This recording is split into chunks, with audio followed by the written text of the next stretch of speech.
अभी खत्म नहीं हुआ था, उसके बाद वैक्सीन का खेल चालू हुआ। वो सब आपको पता ही, कोविड के वैक्सीन के बाद क्या हुआ। आते हैं आज के टॉपिक पे एक बार फिर से।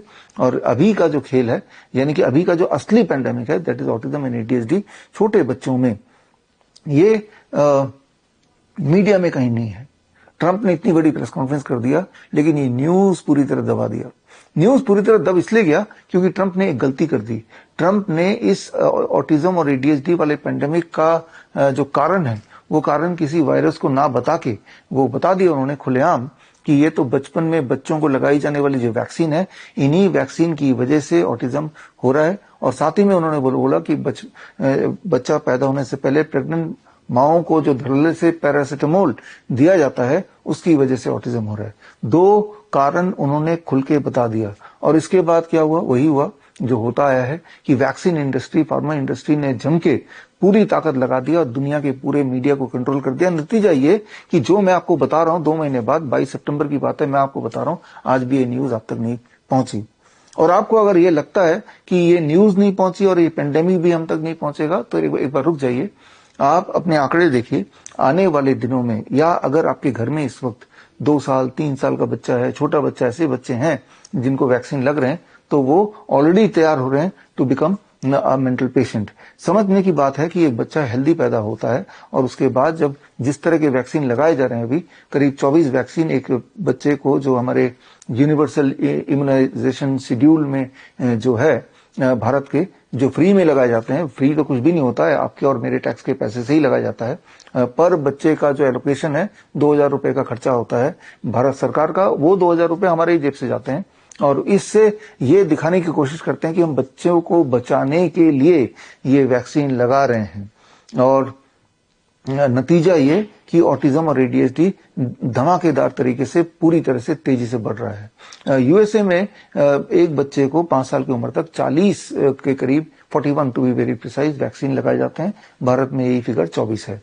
तो जाहिर सी बात है, यूएसए में जो ऑटिज्म और एडीएचडी उस तादाद में ज्यादा एग्रेसिव है। लेकिन भारत में भी आप देख रहे हैं लगातार हर साल नंबर ऑफ वैक्सीन जो बच्चों को लगाए जा रहे हैं, वो 3-4, 2-4 करते हुए बड़ी तेजी से आगे बढ़ रहा है। भारत भी वैक्सीन इंडस्ट्री के इन्फ्लुएंस में आके अमेरिका का इसमें मुकाबला कर रहा है। यानी कि जैसे जैसे वैक्सीन बढ़ेंगे, या बड़े हुए वैक्सीन जैसे जैसे बच्चों को लगाएंगे, आप देखेंगे कि वो तादाद बढ़ जाएगी। जरा सोच के देखिए, जाहिर सी बात है आप एडल्ट हो गए हैं और आपको वो चाइल्डहुड वैक्सीन नहीं लगेगी, लेकिन अगर आपके पूरे परिवार में अभी कोई छोटा बच्चा है और अभी अगर उनको वैक्सीन लग रहा है, तो यानी कि वो पैंडेमिक का असर इनडायरेक्टली आप तक भी पहुंच गया है और ये तेजी से बढ़ने वाला है। It is going to spread very very fast. मतलब वो दिन दूर नहीं, अगले 5 सालों में जब आप देखेंगे हर तीसरा, चौथा या 5वां बच्चा मंद बुद्धि नजर आएगा। सोचिए किस तरह की दुनिया होगी। क्या आप चाहते हैं कि ऐसी दुनिया हो? क्या आप चाहते हैं कि आपके आसपास, आपके परिवार में जो बच्चे हैं, वो उनमें से कोई हर 4 में से 1, हर 3 में से 1 या हर 6 में से 1 मंद बुद्धि हो जाए, या वो दूसरों पर निर्भर रहे जीवन भर? जाहिर सी बात नहीं चाहेंगे। तो इस बार भी हमें आइडिया था कि एक असली पेंडेमिक जो कि बड़ी तेजी से बढ़ रहा है, लेकिन इसको दबाया गया है और ये न्यूज आप तक पहुंचेगी नहीं। हमने इस साल के शुरू में ही हमारे नाइस एंड वाइस एक्सपर्ट, हमारे डॉक्टर बीआरसी क्लिनिक में ये कैलेंडर जारी किया था, 2025 द पेंडेमिक कैलेंडर, और इसके माध्यम से कई सारी बातें हम बताते आए हैं। और इसकी हमने तैयारी कुछ ऐसी कि हमने एक ऑनलाइन ट्रेनिंग स्टार्ट किया। उसका पहला बैच फिनिश हो चुका है, that is called certification in autism and ADHD reversal.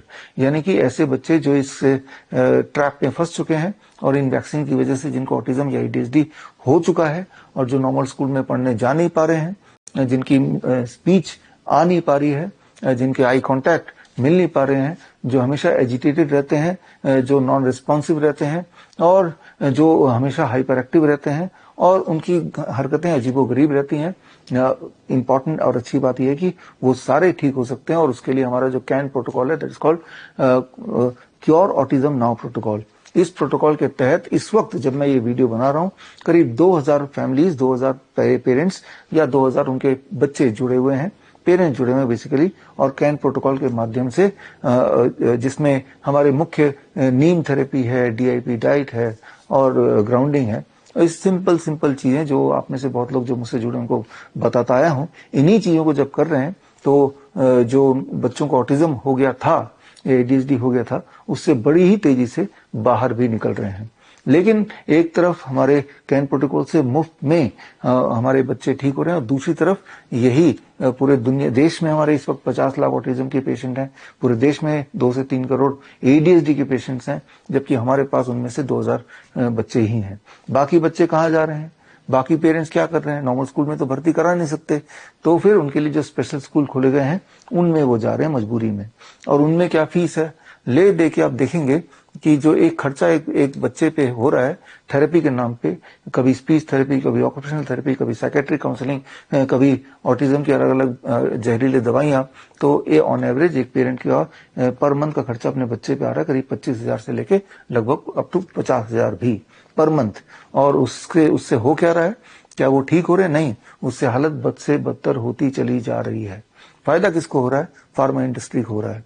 तो ये जो फार्मा इंडस्ट्री का द्वारा फैलाया गया असली वाला पैंडेमिक, और ये पैंडेमिक की जो न्यूज है वो आप तक क्यों नहीं पहुंच रही है, उसके कई सारे कारण हैं। एक तो फार्मा इंडस्ट्री ऐसा कभी नहीं होने देगा कि ये खेल, उनका बनाया हुआ खेल आप तक पहुंचे और आप जागरूक हो जाएं और अपने बच्चों को रोकें, बच्चों को वैक्सीन लगवाने से रोकें, राइट। और बच्चे तो आप पे निर्भर हैं, आप ही उनको ले जाते हैं डॉक्टर के पास और वैक्सीन लगाते हैं इसी सोच से कि इससे बच्चे का कुछ भला होगा। लेकिन भला हुआ क्या? क्या वैक्सीन से किसी भी तरह की बीमारी कभी रुकी क्या? इस पे और ऑटिज्म को कैसे ठीक करना, इस पे मेरी किताब आ रही है। किताब की release is on 30 November, that is Rajiv Dikshit jayanti. और इस किताब में 1000 से अधिक ऐसे बच्चों का सफल इलाज के पूरे आंकड़े के साथ इस किताब को मैं पेश करूंगा। और आप में से वो लोग जो कैन प्रोटोकॉल की ट्रेनिंग लेना चाहते हैं और इस बीमारी को समझना चाहते हैं, ऐसे बच्चों, ऐसे पेरेंट्स की मदद करना चाहते हैं ताकि वो लोग ठीक हो जाएं और आने वाली जनरेशन जो अभी आई नहीं है या अभी अभी पैदा हुई है, उनको इस ट्रैप में फंसने से अगर रोकना चाहते हैं, सबूतों के साथ मैं लेके आ रहा हूँ very very special training on this autism and ADHD. ये लाइव होगा कोरोनाकाल.tv में 11 बजे संडे को, दैट इज 30 नवंबर, राजीव दीक्षित जयंती के दिन। और साथ ही ये किताब रिलीज होगी और यही दिन में कॉन्वोकेशन भी होगा। कॉन्वोकेशन हमारे पहले batch CAAR, certificate in autism and ADHD reversal का जो पहला बैच है, उनके सक्सेसफुल पार्टिसिपेंट्स जो स्टूडेंट्स हैं उनका कॉन्वोकेशन भी सेम ही डे होगा, ये दिल्ली में होगा। तो जिनको हमने आप में से जिनको जो हमारे फॉलोअर्स उनको इनविटेशन भेजा है, इनविटेशन हमने 2 तरह के लोगों को भेजा है। नंबर 1 जिनका कॉन्वोकेशन होगा उनको इनविटेशन भेजा है, और नंबर 2 ऐसे बच्चे जो कैन प्रोटोकॉल को यूज करके ऑटिज्म और एडीएचडी के ट्रैप से पूरी तरह बाहर निकल चुके हैं, मेन स्ट्रीम में आ चुके हैं, ऐसे बच्चों को भी हमने इनवाइट किया, इनविटेशन भेजा है स्पेशल।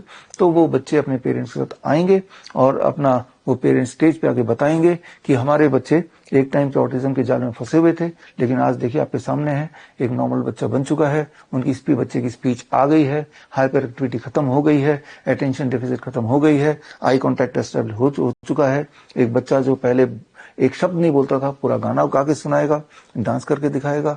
और यही नहीं, कुछ कंपटीशन में भी जो कि नॉर्मल स्कूल के कंपटीशन होते हैं, spell bee etcetera, intellectual competition, उसमें भी पोजीशन हासिल किया इस तरह के बच्चे के उदाहरण आपको देखने को मिले।